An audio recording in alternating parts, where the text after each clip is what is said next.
In this episode, I go fault finding where I don't think I'm getting the full story, and I ask the question, if I fix a bodge with a better bodge, is it still a bodge? This is Amplifier Vlog, episode 9.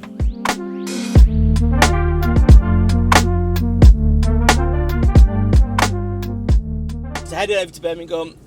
The customer is just inside the clean air zone, which is really frustrating. You could almost walk it, but you can't really leave your van parked where you need to walk it, and plus also if you need to get stuff out your van, it's a right pain. So I've got to go into Birmingham, into the clean air zone. This is a relatively new customer. They gave us a call the other day. They'd come back after Christmas and the fire alarm panel is beeping.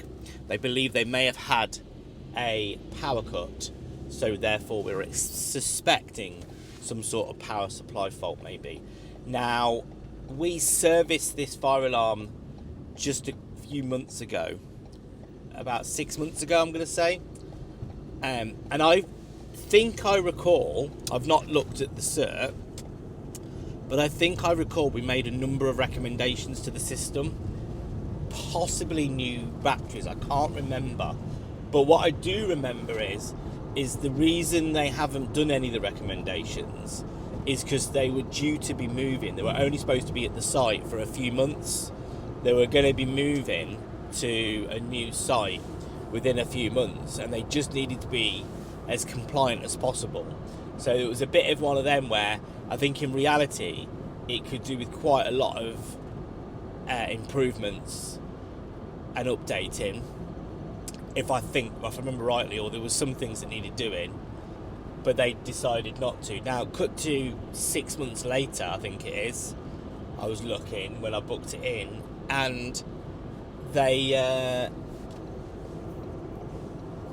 cut to 6 months later and they're still at the same site, and I said, oh, weren't you supposed to be moving? And they were like, yeah, we're not sure, we're still waiting on the landlord, we're still waiting on this, that and the other. I think the landlord's trying to find someone to buy the site.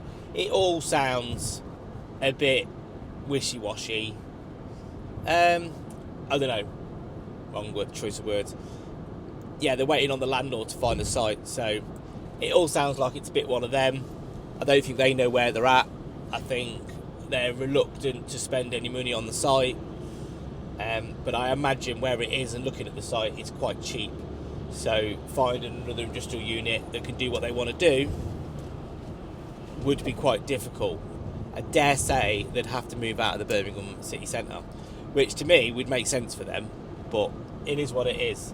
I can understand their predicament. So we're going to head over to that, have a quick look at that, see what the problem is, diagnose it, fix it hopefully. I've then got a couple of other little jobs that are jobs that aren't jobs. If that are jobs that aren't jobs, jobs that are jobs. We've got a customer that was a no-show just before Christmas. It was a pub. It was a pub that we used to do.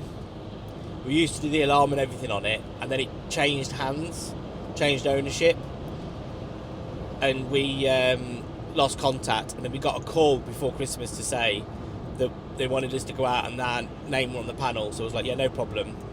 And then when we turned up, there was no one there and we couldn't get in. So I'm going to just chance it and try and swing by and see if I can catch hold of them. And then also we've got like a fire risk assessment revision in the diary, but that isn't again an official appointment. Now I might pop into the block of flats because I can gain access just to have a look to see if anything's been done. But we did a fire risk assessment at a block of flats for a local letting agent. So the local letting agent manages it on behalf of a landlord. We go in and do the fire risk assessment. We made a number of recommendations on the fire risk assessment about a year to 18 months ago, something like that. Probably about 18 months ago actually. After we made those recommendations, we went back a year later to do another fire risk assessment. We thought booked us in, brilliant, and none of the recommendations have been looked at all. So we thought, okay, a little bit bad on our fault, because usually when there's a bit of an action plan, we'd follow it up and we'd be like, how are you getting on? Have you done X, Y, and Z? Do you need help with this? Assistance, blah, blah, blah. For whatever reason, we hadn't. Now, this letting agent, we also do a lot of other work for, a lot of other buildings. So I suspect, when we're dealing with the same office all the time, it just became one of those jobs that we didn't follow up, and because we hadn't heard anything from them, it kind of just got missed. So we've been out and done another risk assessment again and noticed that none of the things got picked up, so we've highlighted them again, but this time I sent them a email and I properly drafted out and said, look, I think for whatever reason before the risk assessment hadn't been looked at, the action plan hadn't been looked at, and you need to go through these points, these need to be attended to. And then I put in that email, what I've done is I'm going to set up an appointment for 3 months time. I'm going to put a revision in for 3 months time, so on this date I shall contact you again, or pop in again, have a quick look and see how we're getting on, because we really need to keep the momentum going this time, because it wasn't the worst place, but it was a few things like fire doors in communal areas needed to be updated and adjusted. The fire exit to the rear needed to be adjusted because it opened onto our car park and cars were blocking it, and the fire alarm hadn't been serviced and the emergency lights hadn't been serviced and stuff like that. So we just need to keep on top of it and just make sure that they've done it. If they want us to do it, that's fine, or if they've got somebody else in to do it, I don't know, but we just need to make sure those things are done. So that's where we're at. So that's today's list of things to do. Like I say, just on the glorious M6 heading into Birmingham.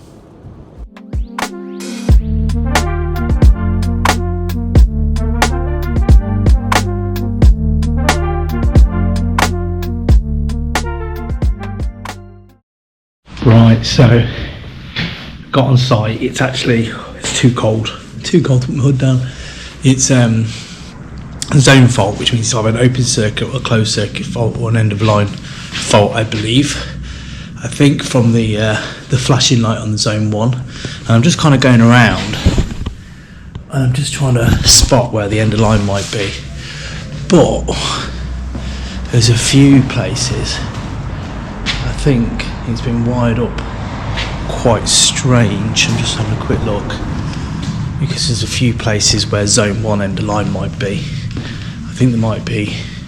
I'm not sure how the zoning works on this. I'm just trying to establish what the zoning would be, what would make sense, because it looks like there's an end of line on the ceiling in the warehouse, which is never a good idea. I don't know why people do that, but you can see a cable going in, but you can't see another cable coming out, so that would suggest the end of line's there. That's a really rubbish idea. Put it as high as you can, away from everything. I always like to put the end of line, if I can, somewhere accessible, and where it makes sense. So, right, anyway, let's see if I can get into this and have a quick look at this. And I can't see anything obvious. Usually when you get an open circuit fault, something's happened, something's been knocked, something's been damaged. So it's just worth going around and having a look and checking everything. I've been round, checked all the cubby holes, anywhere obvious. It happened apparently when they came back after the Christmas break. So whilst I'm looking around aimlessly trying to spot something that's out of place, I've made a rookie mistake. What I hadn't realised when I looked at the panel was actually these were forecourt and earth cables that are being run. I stupidly had just assumed it was a by-wire system, hadn't really paid any attention, and so of course when I was watching all these single cables go into devices without a return leg or a cable coming out of the device, I was kind of thinking these were end of lines and that there was just strange zones going on all over the place. So I was looking for like zone 1 where zone 1 wasn't, if that makes sense. In my defence, this was Monday morning. So once I'd figured this out, I soon worked out that the zone 1 was on the first floor in the offices, not on the ground floor in the warehouse. Then I spotted this seal broken on the sounder next to a damp patch and figured out what was causing the fault. So I quickly grabbed this hop-up from downstairs in the stores, popped off the head to the sounder, and hey presto, loose connection on the zone cable where it had been connected inside the sounder.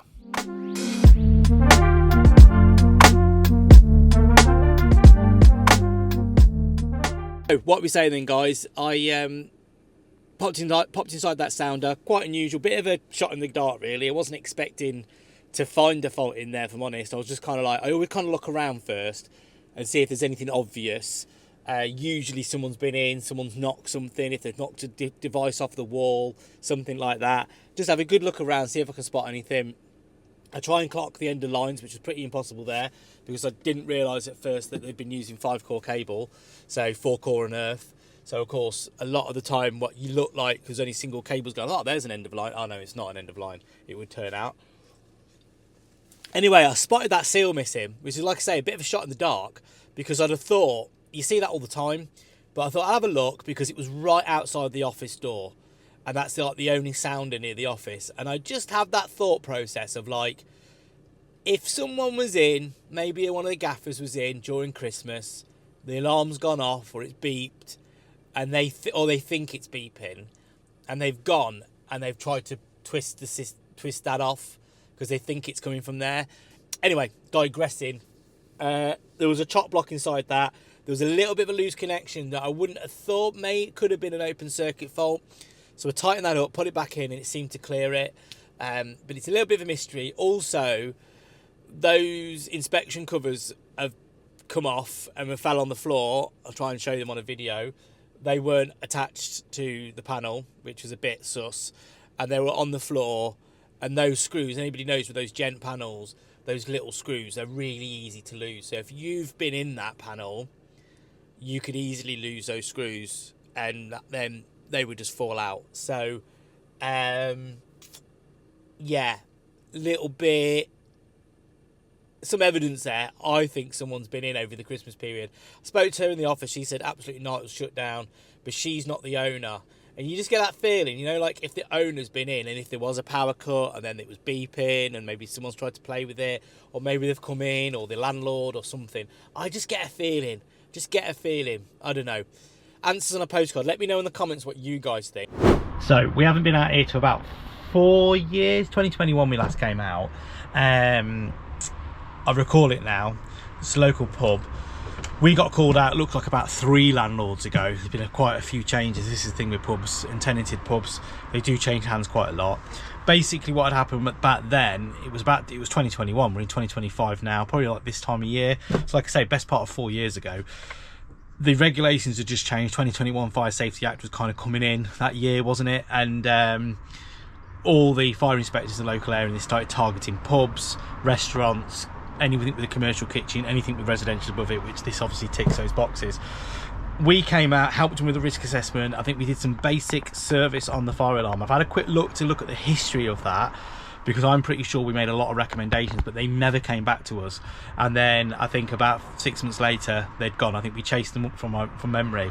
Since then, all our systems have changed. So we now use Logit, and we've used Logit for the last couple of years. But this predates that. So I've had a quick look to see what we would have said and what happened last time. And I can't find it, basically. So looks like we did a risk assessment for them, and looks like we did a small service on the fire alarm, or some sort of service on the fire alarm. I do remember coming out and doing a service on the fire alarm, actually, and I remember having a bit of a debate argument with the fire inspector. He'd come out and he'd asked for a wall to be built at the front of the building to make a safe passageway for the evacuation, and what he completely missed was there's an alternative fire exit at the rear. So if you come down the stairs, you've got another option, and so you didn't need to put in, because it's all open plan anyway, and it's part of the original building. It's all a bit weird. It was at the time. So it was like one of those situations. It was at the time when the fire brigade suddenly brought a shitload more inspectors. They went from 1 inspector for the whole of Warwickshire and ended up with like 25, and they were just chucking loads of people at it, and they were just pushing them through the training. And of course they didn't have the experience and probably that they have now. So now when you talk to them, they're a little bit more experienced, and they have been out to a lot of properties, and they kind of understand things a bit better. So so let's go and have what I've said to her. I said the easiest thing to do, he's got a few issues with the panel, one main being that he's got no key, the key to turn it on. He didn't know how to test it. He knows he needs to do a weekly test. He's had a local authority inspection. There is some upgrades that have been happening. He said he thinks the brewery had changed some of the smoke detectors are new and stuff like that. So someone has been in and done some sort of service, but they've not replaced our label on the panel or anything, or changed anything. Still got our original label on there. So he wants to know how to test it. He also needs some sort of certificate for it. There's a few little issues with the panel. The key doesn't quite work to operate, to get into test mode and stuff. So I think the plan is do a full service on it, check everything, see if we can show the customer how to use it, build up a bit of a list and go from there.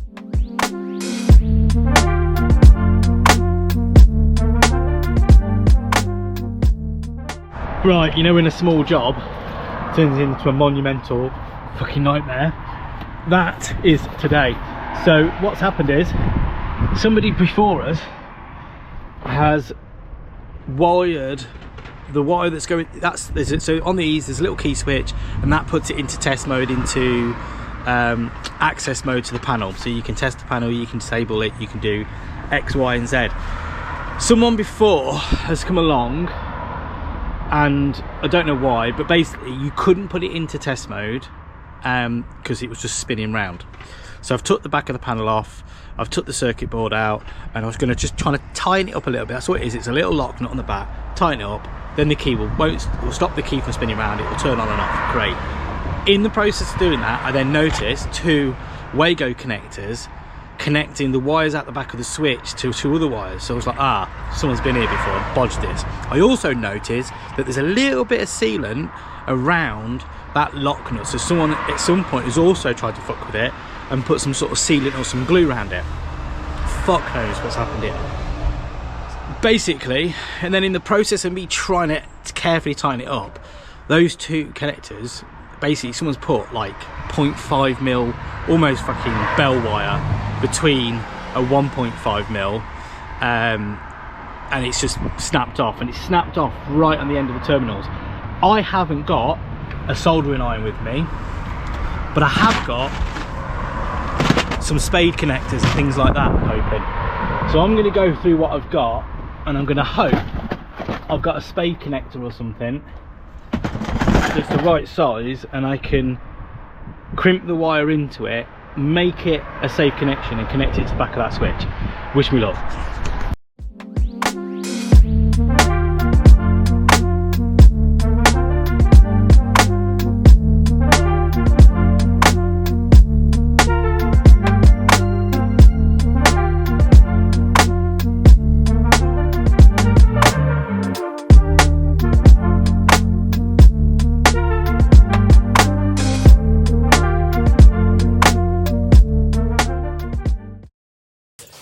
Answers on a postcard. Let me know in the comments. Have I just added to the fuckery and dodgy bodginess there, or have I come up with some sort of solution? I mean, it's better than what it was.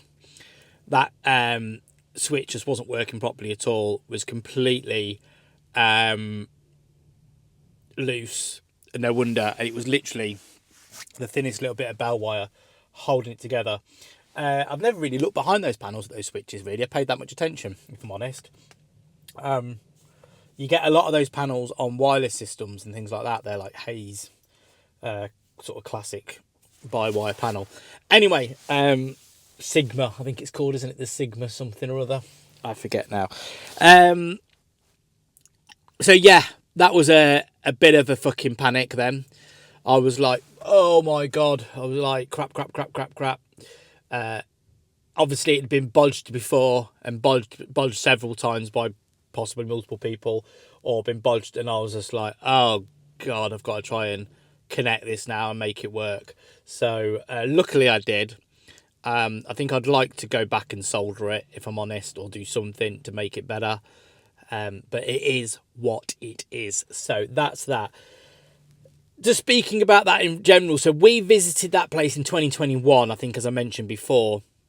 We got called out initially because there'd been a local authority inspection, so the fire brigade had gone out, and we'd got into a debate with the fire brigade over whether or not there was a wall needed. They wanted to spend about 10 grand building a wall, and then we successfully pointed out to them that it wasn't required and it wasn't a safety issue.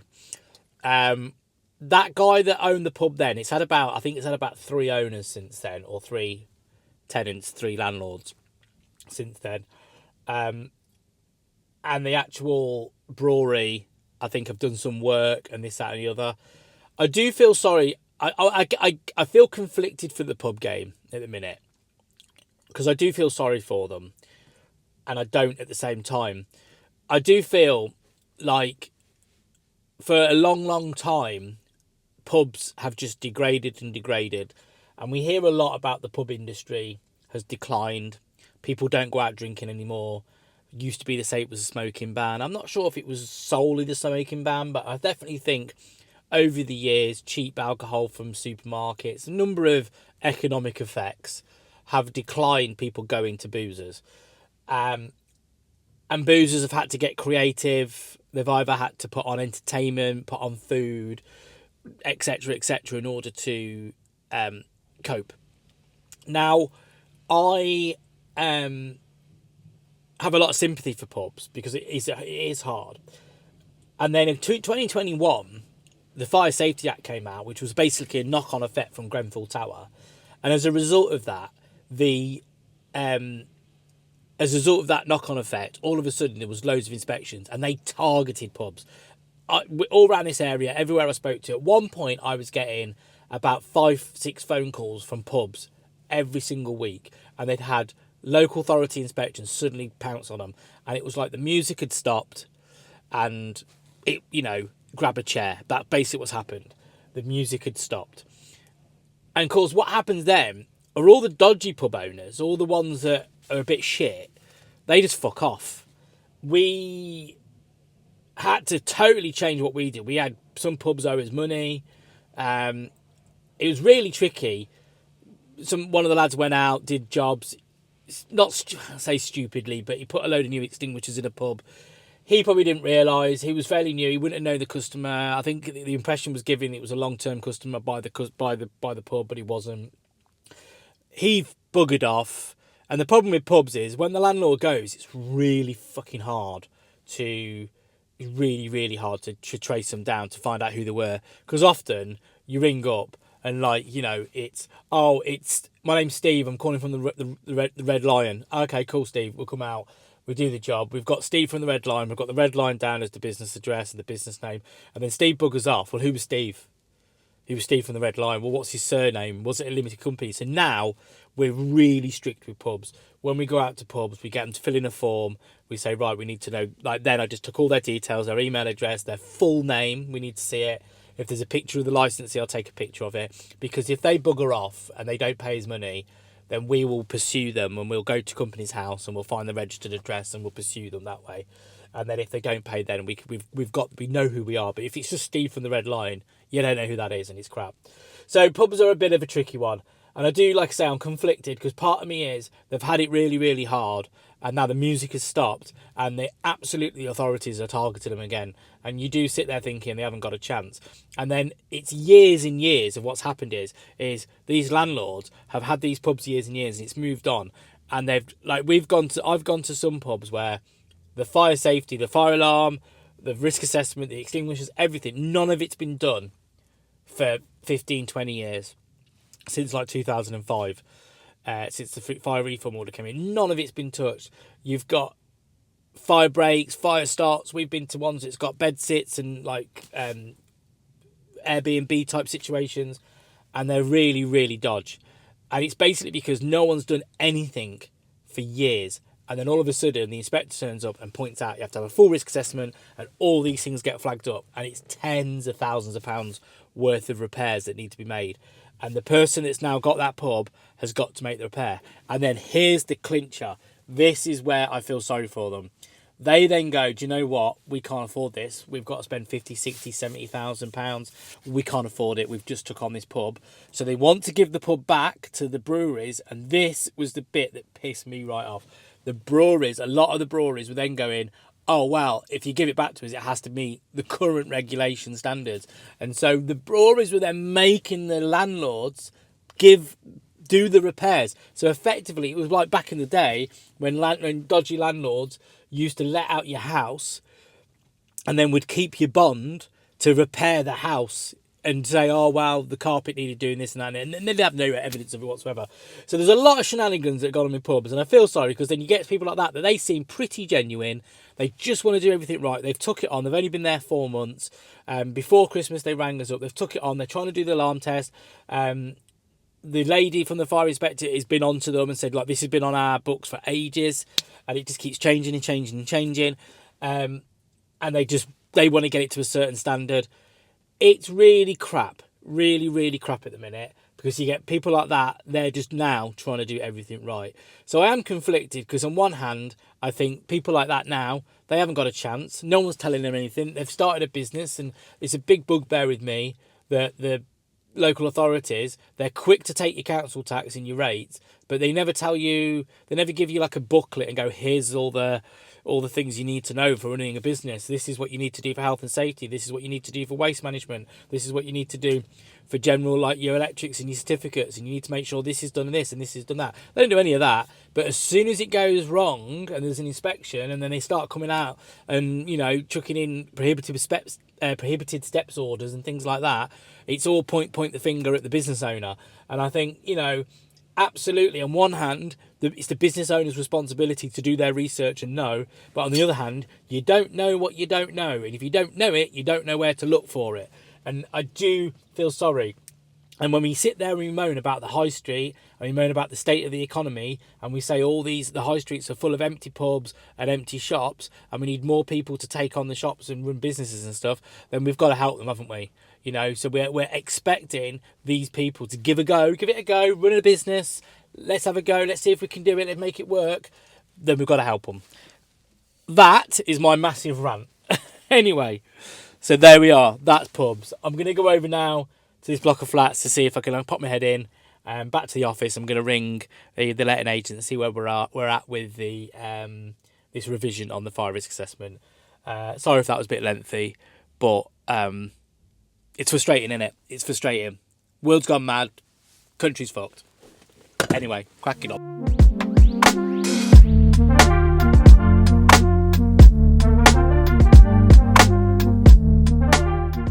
Right, so arrived on site. Little foyer area. You can see this. Sort of show you. You come in here like this. Panels there.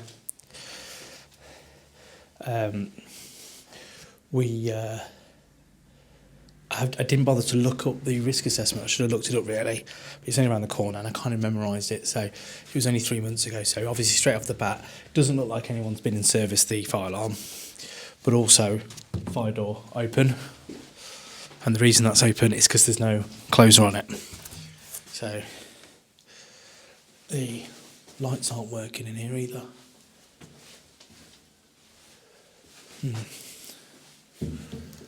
Lights aren't working, and there looks like to be no power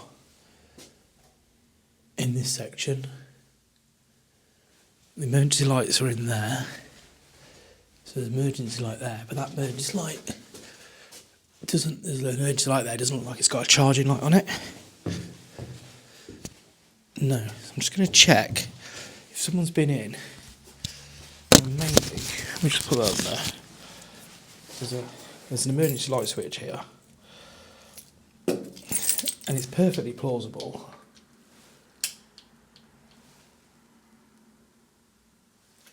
Someone's left there.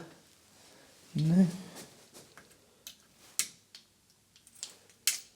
So there's no power in this bit. Let me just investigate further.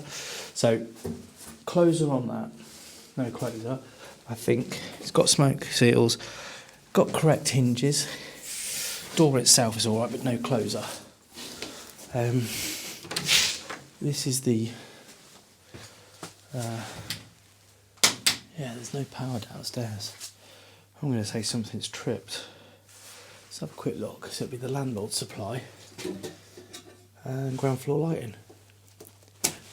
There we go. Now we've got light. That was simple. So the ground floor lights had switched. They tripped for some reason. Not sure what happened there. So that's, see that, look, no self closure on that, and it's that's completely out now. That is a big... That's more than just a little bit of planing. That's going to need completely taken off. It's going to need taken off that side because they've already taken quite a lot on this side. Look at the plane there. You can actually see it's on the piss. So that's not great. You can see it's quite thick there. So that's not great. No, come on, let's get this switched on. Also, so that doesn't necessarily need a self-closer, but it's got a missing smoke seal there from memory. It's only got 2 hinges, needs a 3rd hinge, and also it needs a fire door keep shut. Really needs to keep locked, or keep shut at least on that one.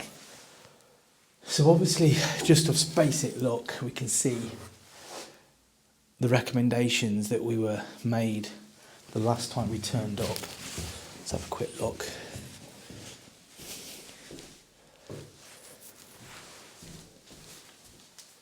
Get some notes. At least all the for some reason the ground floor supply in that bit was switched off. So if I go up here, and again as we go up here, look, you'll see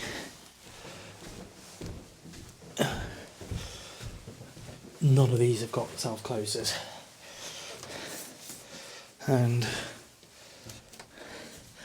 again not great fitting, so they all need adjusting.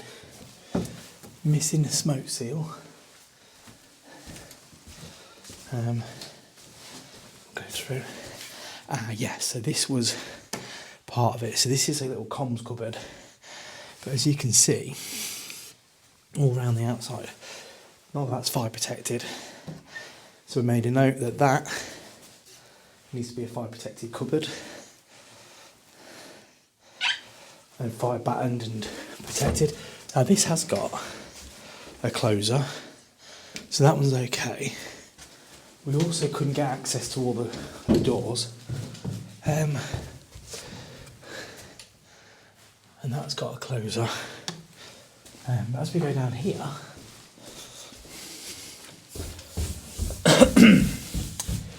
what's that detector doing there? I'm not sure if I spotted that before. So there's a detector at the top of the stairs.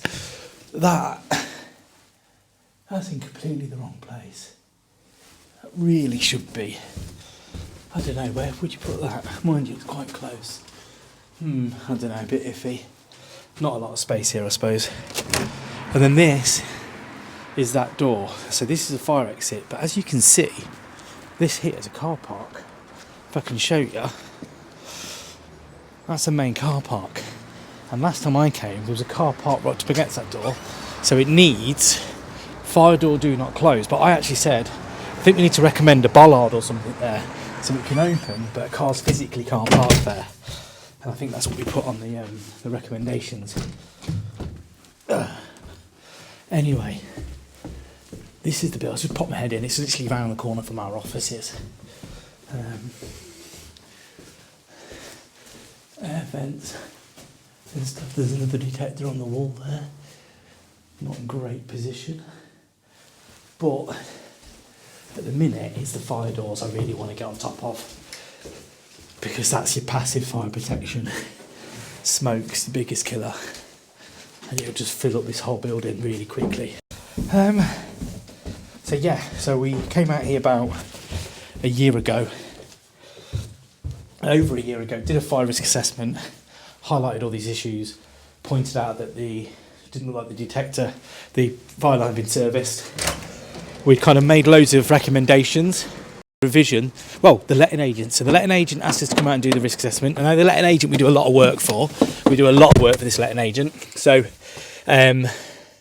we do other buildings, and they're pretty good. So I don't think it's the letting agent. I think it's the landlord the letting agent are representing, because we've done other properties for this letting agent, and they've had us out and done the repairs, or they've had us out, or they've had them done, and then they've took photos, or they've had us out again to assess them. So in this situation,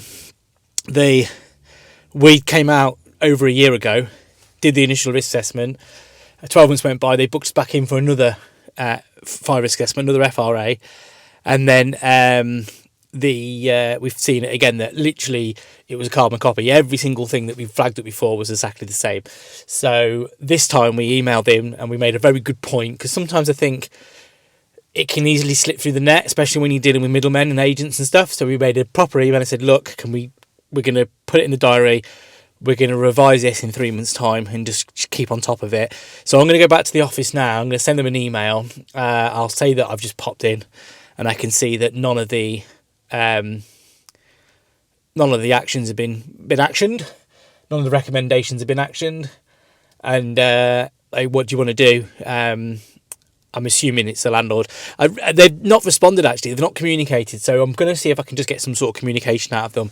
I mean, at the end of the day, there's not a lot we can do.